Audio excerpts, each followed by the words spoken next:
precioso. Se vienen las cosechas del 2025. El tomate, mira, vente para acá.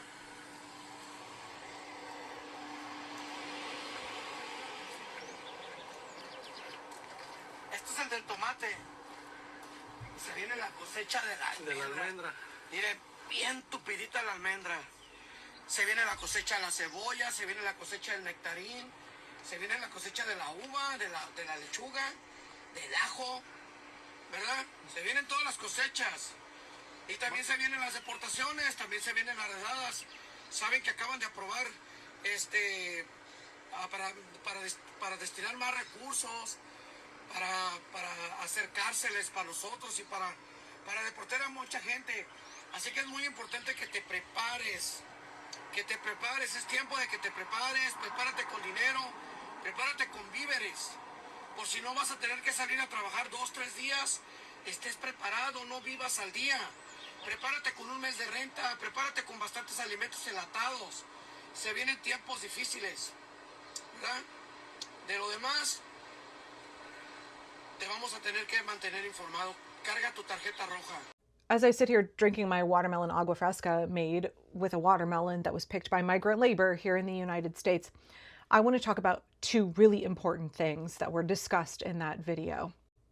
The first point, let me direct you to an article that came out July 1st in The Guardian entitled "ICE Raids Leave Crops Unharvested at California Farms." Now, I've discussed this for months, how ICE terrorizing our migrant farm workers is really bad for our agricultural system. If you can set aside the humanitarian travesty that is unfolding, if you can set aside the fact that this is an ethnic cleansing, that this is our tax dollars being used to fund terror in the United States of America, and you just take like very mercenary approach to this, it's economically a real shit idea to be abducting all of the decent, hardworking people that pick our food. Combine that with all of the economic volatility that Trump's chaotic tariffs have inflicted on our food supply, the fact that America's farmers have lost all kinds of really crucial grant funding.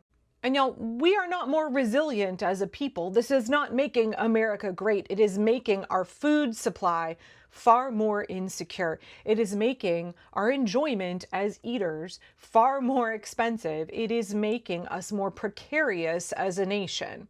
Now, I just talked about how Oregon and Washington's cherry industry is in real trouble because nobody wants to drive up here to pick stone fruit. They are afraid of being snatched at rest stops along the way as they drive from California to the Pacific Northwest.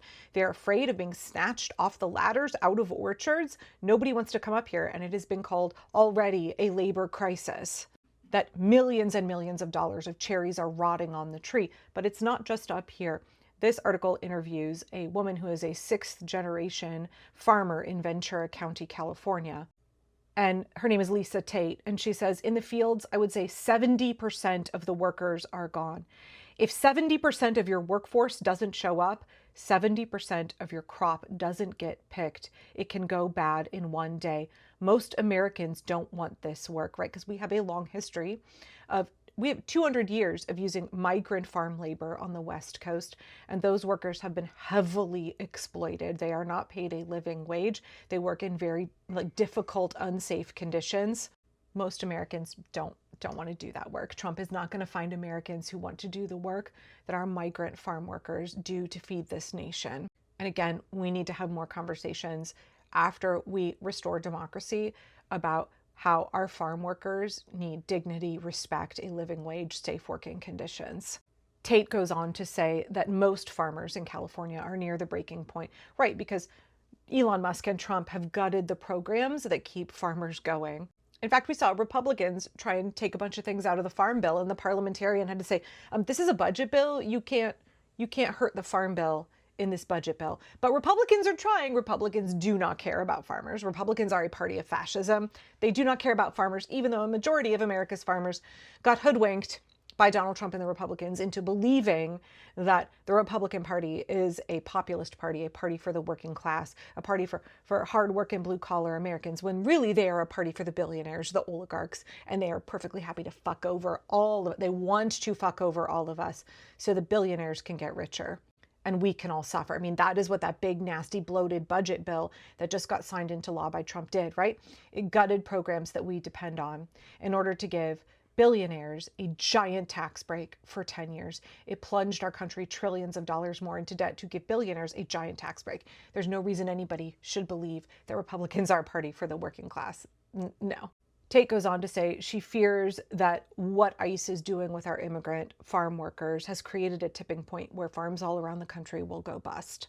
According to Douglas Holtz-Egan, who is a Republican and is the former director of the Congressional Budget Office, 80% of our farm workers in this country are foreign-born, and about half of them are here undocumented. Holtz-Egan, a Republican, said, "This is bad for supply chains. It's bad for our agricultural industry," referencing the abduction of our migrant workers and stuffing them into detention facilities. Even if you exclude the fact that Republicans have now given $150 billion of our tax money to snatching immigrants and keeping them in concentration camps. They have money for raids, but not money for Medicaid. Even if you set that aside, just the disappearance of these folks from our agricultural system is disastrous for the economy. It's disastrous for our farmers. It's disastrous for our food chain.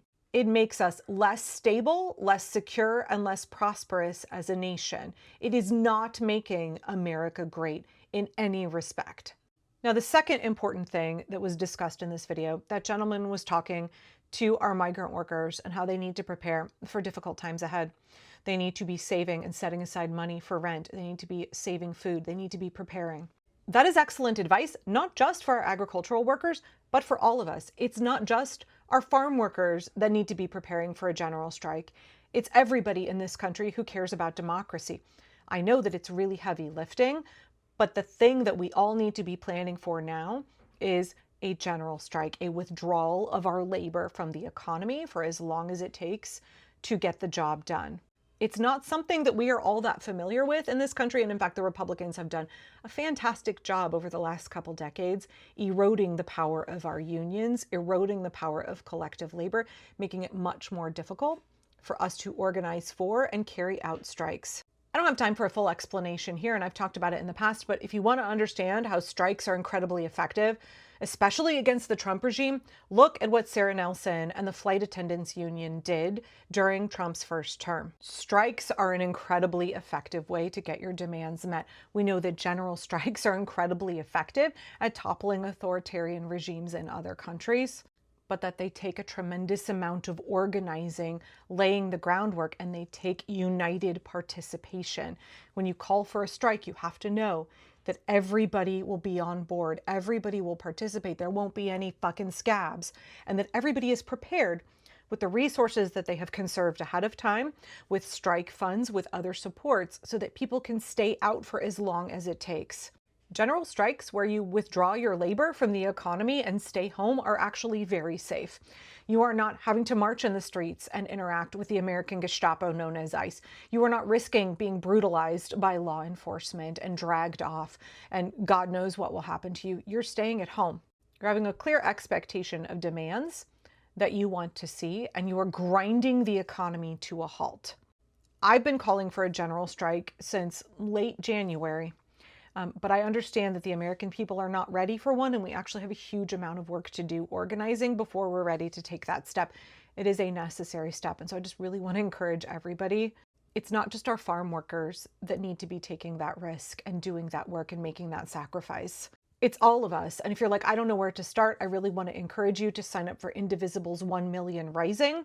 Also to sign up for Congresswoman Pramila Jayapal's Resistance Lab.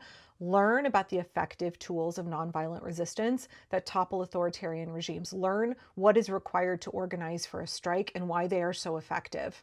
Now is the time for all of us to learn skills and learn strategies and to get some training. Now is the time for all of us to learn how we need to prepare. The power of the people is greater than the people in power. We are more powerful than the fascist regime of Donald Trump. We are more powerful than the 10,000 insurrectionists and oath keepers who are working for ICE. There are hundreds of millions of us. And it's time for us, not just our farm workers, to level up.